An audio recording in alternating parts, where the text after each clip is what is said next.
Let me tell you this story about when I first discovered how to make your guitar create this awesome sound. Check it out. You take your pick and you put it on the strings and you can get this sound.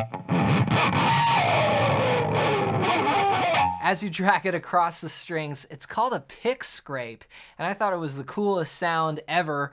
If you have learned this and you remember back to the first time that this happened, you may have the same experience where you just thought it was awesome. And so what I did is I was just putting them in everywhere. I was doing all kinds of pick scrapes, and then I went back to normal playing, and then all of a sudden as I was playing, I was like, oh, what the heck is going on? And I looked down at my pick, and I realized I had these huge teeth marks in my pick, and it was like snagging on the strings and causing this biting sound. Well, today I want to share with you a guitar solo by Eric Clapton that has this biting sound to it. It almost sounds like he's playing with teeth marks in his pick. I'm talking about Hideaway as recorded with the Blues Breakers. Now, if you haven't seen any of my other videos on this one, this is part 4. I'm breaking down how to play every single note on the track. This is the most thorough lesson you will find on the internet, guaranteed. So let's get into it. Chorus 4 starts like this. Now, if you want to be experimental, you can try it out with some teeth marks in your pick.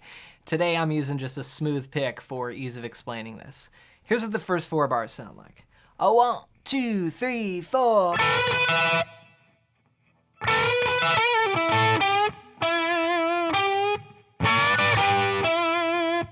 All right, so we're up here in this 12th position. The E minor blues scale, and we're starting out with a sort of Jimi Hendrix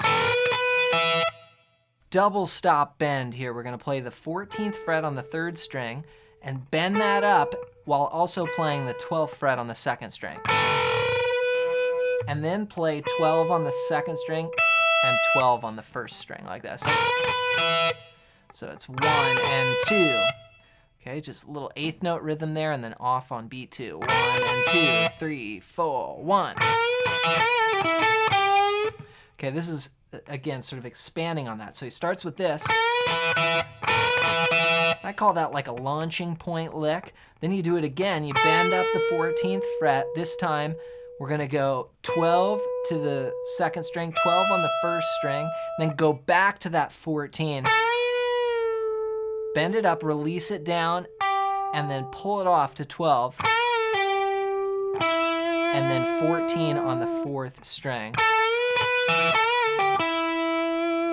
Then roll that finger over and grab 14 on the 3rd string to 12. So it's... And then that 12 has like a little just bluesy bend on it. So... Okay, so those first 2 licks. Then you go. And that's just 14 on the 4th string, and then 12 on the 3rd string, nice and staccato. So it's 1, 2, 3, 4, 1, 2, 3, 4. Now these licks, as I mentioned, are coming out of the E minor blues scale, this pattern. And if you're not familiar with playing this scale up and down the neck, I want to give you something that's just going to make this so easy for you. I'm going to show you the 5 blues scale patterns that I use that work up and down the neck. You can use them in any key you want. It's just these 5. What I did was put it on a PDF guide and give you some instructions for how to put it together. And you can get this completely for free. Just go to johnmclennan.com/bluescales and you can download that as my gift to you. And that's going to tie in with this entire solo and give you the theory behind how Clapton is coming up with these notes and why it works. It's because it comes from a scale, and these are licks that are played in millions of songs, and they're all using the same thing. It's just Clapton does it in his own way. Okay, so those are the first 2 licks that extend out, so we get this like...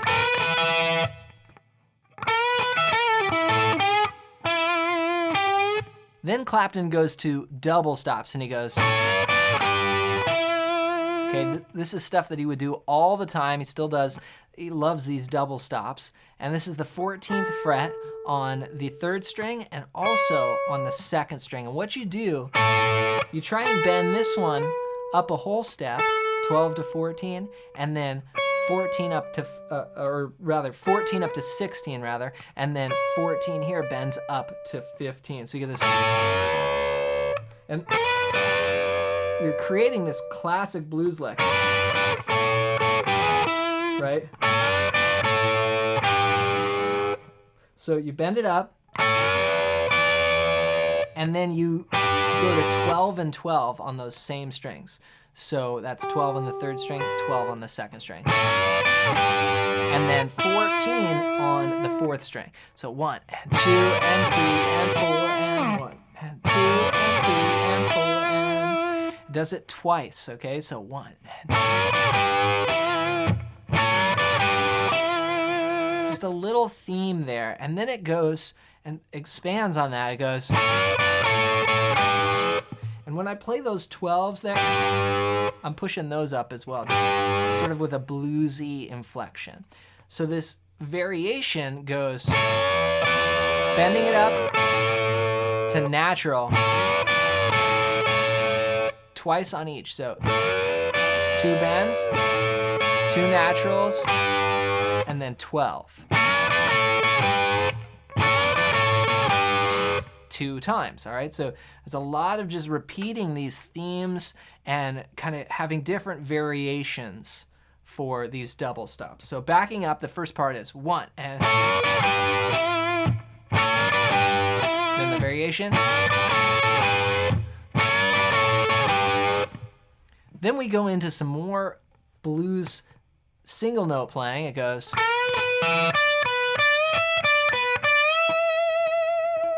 Great lick here. This is bending the 14th fret on the 3rd string, then play 12 on the 2nd string, 12 on the 1st string. It's that same launching point lick. Now we're gonna go 15, 12, 15 with a slight bend, 12 on the 1st string. So, great phrase. And then 15, 12. Okay, so... And then end with a bend. So. And a lot of Clapton's sound, he has this beautiful vibrato. And you want to try and listen to the recording and see if you can add that. You're basically just, when you're doing a bend, you can shake the note a little bit. Or the way he would push up on notes, and all of that gets you that inflection and that phrasing of the blues. So let me back up. This is the first 8 bars of the solo that we've gone through. Let me put it all together so you can hear it as one piece so far. Here we go. A 1, 2, 3, 4.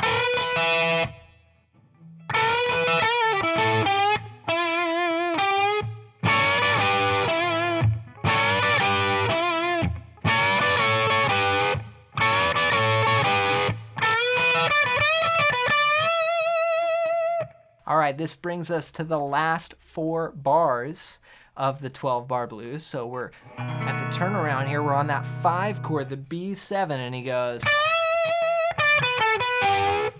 Okay, this is bending 15, natural, 12.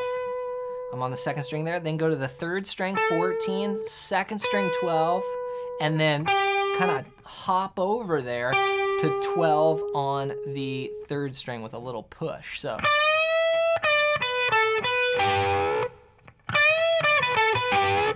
And then, so good. This is very similar to what we played earlier. 15, bend on the 2nd string. Then walk down blues scale, 15, 12. Do a little bend up and release on the 14th fret of the 3rd string. Pull off to 12. 14 on the 4th string. And then that same roll move where you're on 14 on the 4th string, you roll that third finger over to the 14th fret of the 3rd string, then 12 with a little bend. Then he finishes it up with a classic Freddie King move. And that's a total Freddie King lick. You can definitely hear in a lot of solos, live versions of Clapton, not even playing Freddie King songs, that he's listened to a lot of Freddie King and practiced his licks, and it's just seeped into his own style, and he's playing it in his own way. And that's really what we all need to do with our favorite players. We should copy their phrases and then let it sink in, and then eventually the final goal is not just to copy their phrases, but to make it your own. And that's the final step. So here, great line here coming off E7. We've got 12 on the third string, 13. Then 12 on the second string, 12 on the first string. Then 15, 12 on the second string. Then do that bluesy bend on 14 of the third string. Go to natural, 12, 14 on the fourth string. Then finish with this. Okay, that's 12 hammer to 13, 14 on the fourth string, and 14 twice on the fifth string. And that's going right, like that classic blues sound. We hear it going to that 5 chord, that B7 at the end of the blues. So backing up, here's the last 4 bars.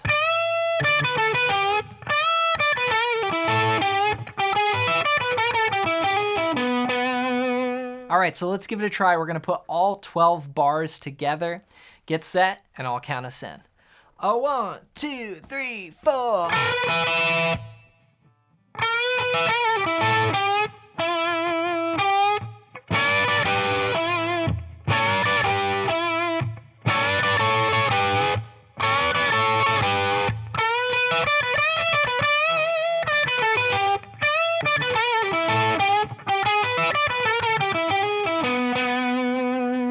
That is chorus number 4 of Eric Clapton's solo on Hideaway as recorded by the Blues Breakers. There's some killer licks in there. Hope you enjoyed going through those phrases. Remember to take your time with this stuff. You don't have to learn every note. I mean, if you want to, that's great. But just taking a few of these phrases and working them into your playing is really going to help out your soloing and just help you start what I call speaking the language of the blues, because you're learning those phrases and, you know, I'm not making this stuff up. This is coming straight from the records. This is the real deal. Now, to help you put this together even more and flow up and down the neck, grab my free blues scale PDF guide. Just go to johnmclennan.com/bluescales now, and you can grab this completely for free. It's going to show you the patterns that I use. They're the same ones Clapton is using in these iconic recordings. So hope you enjoy that. As always, thanks for watching, and for more Eric Clapton, check out this video next.